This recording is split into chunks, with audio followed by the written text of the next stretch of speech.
Hello, this is RICKY, the YouTube Tech Guy. Hey guys, welcome to another Tech Rant. And this one is going to be about the media backlash on Google Duplex. Now, if you did not see this week's event at Google I/O, I will leave a link in the description, but Google Duplex was easily the talk of this convention. Now, what is this? It's basically Google Assistant. So this is Google Assistant, which we currently have in our smartphones, in our smart home devices, such as Google Home. This is this assistant being able to ask it to set an appointment for you, and it will talk on the phone with someone. And the interaction that this robot AI has with a person was so lifelike that it scared people. It really scared people. Or, if you were on my side, if you watched our live reactions to it, it wowed people. So many people in the chat were just astonished, as was I. You can see my live reaction. I was there like, oh wow. Oh wow. Like, it was just so impressive how far they've come.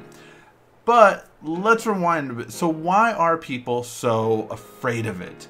Well, I think the biggest thing is that I don't know, I'm talking to a robot. They're gonna call me. Okay, first of all, this is an assistant. The whole point of this is to do things like make appointments.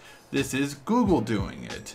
It's also not telemarketing, but we'll get to that in a second. So first of all, what is the point of this? The whole point is to make appointments. So when you don't want to do those annoying appointments to the doctor's office, when you don't want to do those annoying appointments like where you have to wait on the phone forever, there are other apps that already bypass this and then you talk to them at the end.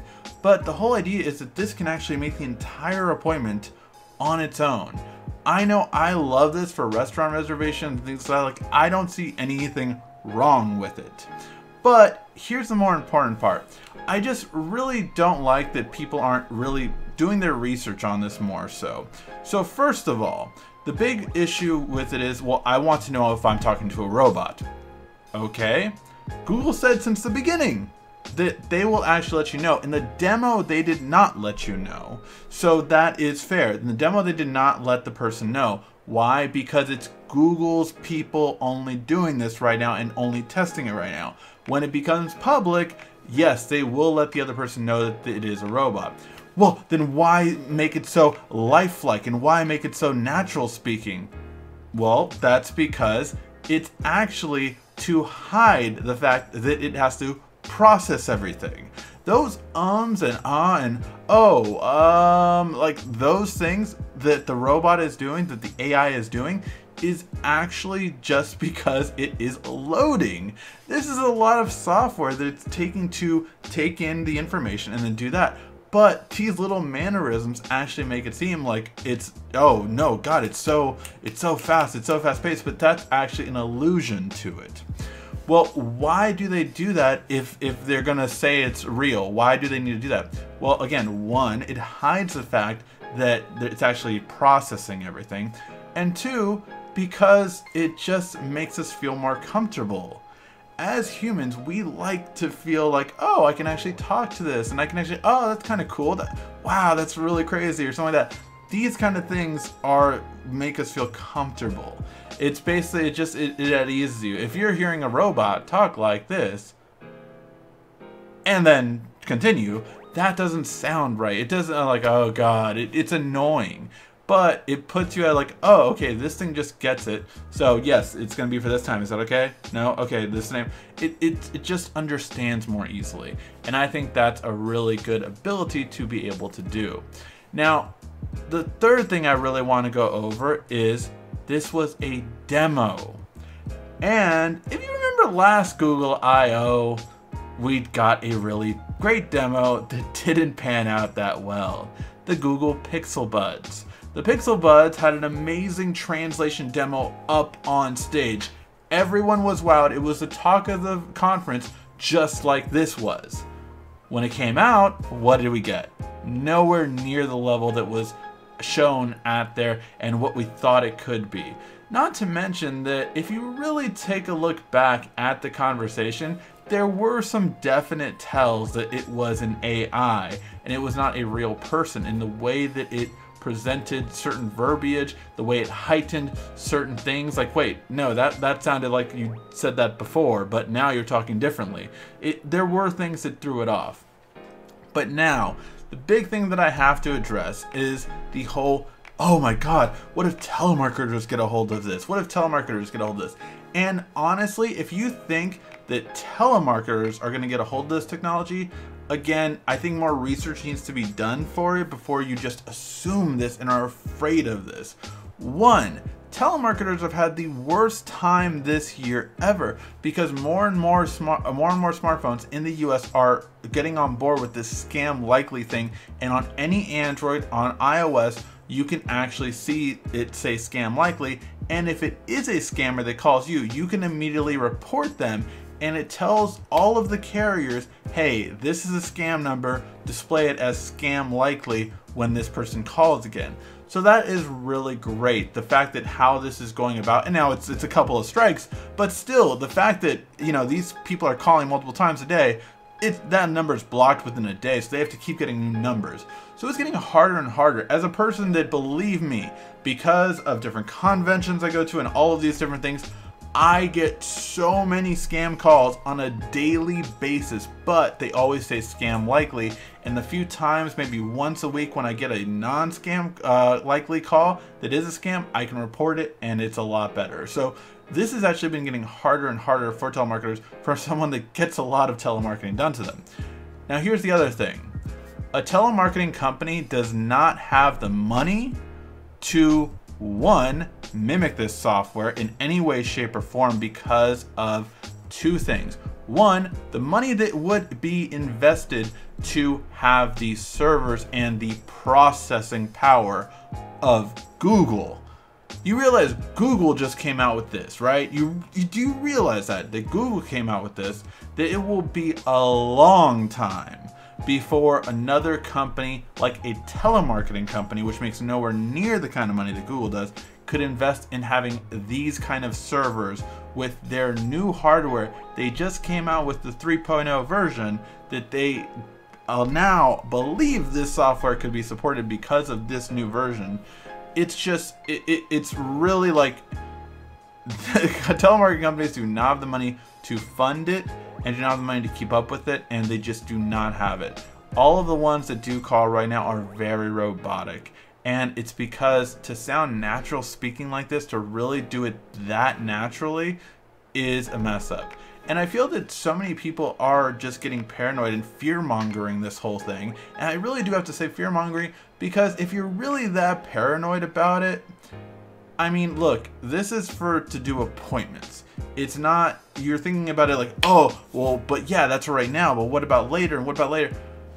This is Google. Google's very cautious about doing anything when it comes to creating AI, and in terms of doing anything for privacy concerns in this day and age.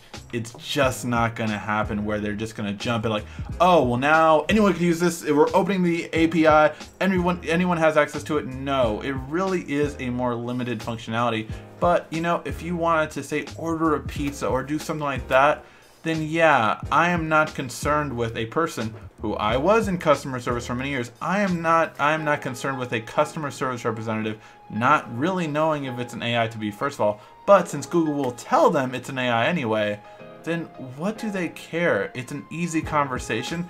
And by the way, that is a park walk for a customer representative compared to some nasty people that call those customer representatives or call restaurants or demand things and all this kind of stuff. We would really rather have an AI. Trust me on that. When I was in college, I would have much rather preferred AIs call me all the time compared to regular people and their problems.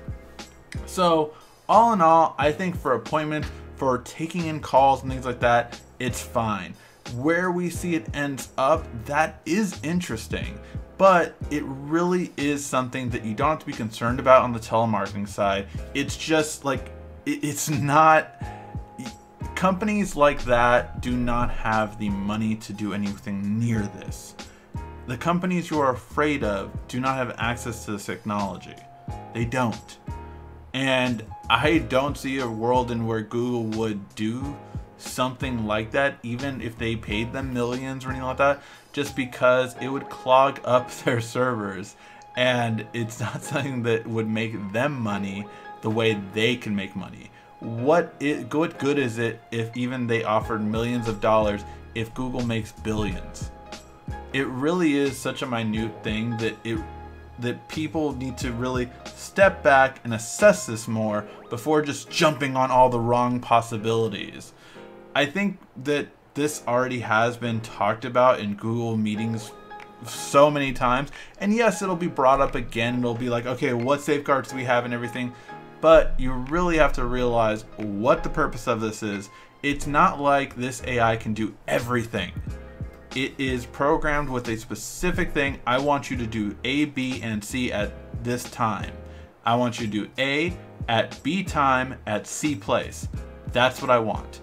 That's all it's doing. Nothing more, nothing mystery-like or anything like that. That's all it's doing. And again, this is between a person that wants to use it and a customer service, a person that answers the phone or anything such as that. And yes, if they're going to tell them that it is an AI anyway, I don't really see the problem with it. Let me know what your guys' thoughts are. I just saw so many things that I thought really went overboard with their whole fear of this, and oh my god, we have to put a stop to this right now. And it's not scary. It's really cool that the voice sounded like it, like a person, and people were tricked even, like, oh my god, this is a person, that's so crazy. But again, this is technology, and the whole point of a virtual assistant is an assistant. That's the whole point of this. And you know what? If people don't want to use it, then a lot of people aren't going to use it. And the only one that is affected is, yes, the person that is being called on. And what's the worst that a person that picks up and talks to an AI can do? Hang up. And then guess what? The AI automatically knows then, like, oh, this place is difficult. This place doesn't pick up AI calls, so you have to call. The AI will actually tell you if that a place is difficult and that you should, if it knows it cannot do this because of previous things, if anyone else tried to call with AI and it stopped it, then guess what? That person won't be called anymore. It's just that simple. It is literally trying to solve a problem, not create this master plan and craziness.